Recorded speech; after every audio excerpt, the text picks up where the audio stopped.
Welcome to new lesson. अब हम बात करेंगे कुछ तरीकों की जिससे कि आप बैकलिंक्स जनरेट कर सकते हैं। अगले कुछ लेसन्स में इसी के बारे में हम बात करेंगे। तो आज का जो लेसन है इसमें मैं दो चीज़ों के बारे में बात करूंगा। एक DA+PA।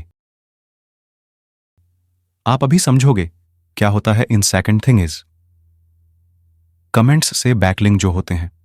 अब ध्यान से देखना। सबसे पहले तो बात करते कि DA+PA क्या होता है। लाइट जो एसईओ में इंडस्ट्री में DMPA बहुत ही ज्यादा प्रोमिनेंट तरीके से लोग यूज करते हैं। अब ये जो DA है प्लस PA है, ये DA का मतलब होता है डोमेन अथॉरिटी, ठीक है जी, और PA का मतलब होता है पेज अथॉरिटी, ठीक है। Domain authority plus page authority. अब डोमेन अथॉरिटी और पेज अथॉरिटी का मतलब क्या है, तो सपोर्ट करो।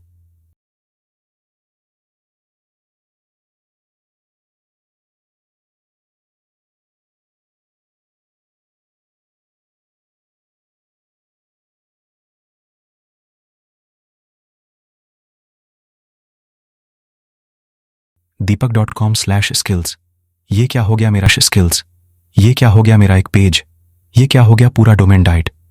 डोमेन अथॉरिटी का मतलब है कि ये जो डोमेन है उसके क्या चांसेस हैं गूगल में रैंक करने के, राइट सिमिलर। जो पेज अथॉरिटी का मतलब है कि ये जो पेज है इसके क्या चांसेस हैं गूगल में रैंक करने के लिए। अब डोमेन अथॉरिटी और पेज अथॉरिटी, सबसे पहले तो आप ये समझ लो कि ये गूगल के द्वारा दिए गए नहीं हैं।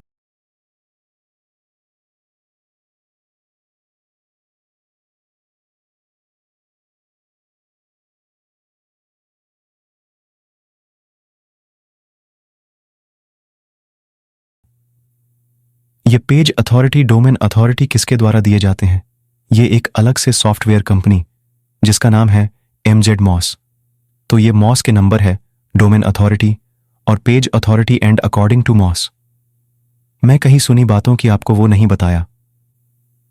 According to Moz domain authority and page authority को गूगल कंसीडर नहीं करता है। रैंकिंग फैक्टर्स, मॉस का कहना है कि domain authority and page authority को गूगल कंसीडर नहीं करता है रैंक करने में, राइट। अब अगली चीज जो कि समझना MZ Moz। तो ये मॉस के नंबर है डोमेन अथॉरिटी और page authority and according to Moz. मैं कहीं सुनी बातों की आपको वो नहीं बताया। According to Moz domain authority and page authority को गूगल कंसीडर नहीं करता है। रैंकिंग फैक्टर्स, मॉस का कहना है कि domain authority and page authority को गूगल कंसीडर नहीं करता है रैंक करने में, राइट। अब अगली चीज जो कि समझना बहुत ही जरूरी है वह है कमेंट्स। अब आपने देखे होंगे कि लोग ब्लॉग होता है और ब्लॉग के नीचे कमेंट कर देते हैं, वहां पर अपना लिंक डालते रहते हैं, इंटरनेट पर स्पैम करते रहते हैं ना। अब ये जो लिंक है ये सारे लिंक बाय डिफॉल्ट होते हैं no follow link, no follow link plus. अगर किसी वेबसाइट पे ये नो फॉलो नहीं है तो अभी भी आपको एक कॉन्सेप्ट समझना है। सपोज करो ये पेज iWeb पेज और किसी ने आपको बैकलिंक दिया, यहां पर टॉप ऑफ द पेज किसी ने दिया बैकलिंक, मिडिल पेज और किसी ने बैकलिंक, या बॉटम ऑफ द पेज और किसी ने एकदम नीचे बैकलिंक दिया। तो जो बैकलिंक सबसे नीचे आता है उसकी इंपॉर्टेंस सबसे सबसे सबसे ज्यादा कम होती है। पहली बात तो ये कि जो मैक्सिमम कमेंट्स हैं वो बाय डिफॉल्ट नो फॉलो होते हैं। तो आप कहीं भी कमेंट करते रहो, उससे कोई फायदा नहीं होने वाला। अगर कमेंट से रैंक होती तो आप एक बात समझो, जितने बड़े कॉर्पोरेट्स हैं वो तो लाखों लोगों की टीम हायर कर लेते। करना क्या भैया, हर जगह जाकर कमेंट करते रहो, राइट। तो रातों रात वह नंबर 1 बन जाएगा। कोई भी ऐसा होता नहीं है। प्लस एक और चीज होगी, जितने ज्यादा ऐसे स्पैम कमेंट करोगे तो गूगल को यह सिग्नल जाएगा कि भैया ये स्पैम वेबसाइट है, राइट। तो नेगेटिव SEO और हो जाएगा आपके अगेंस्ट।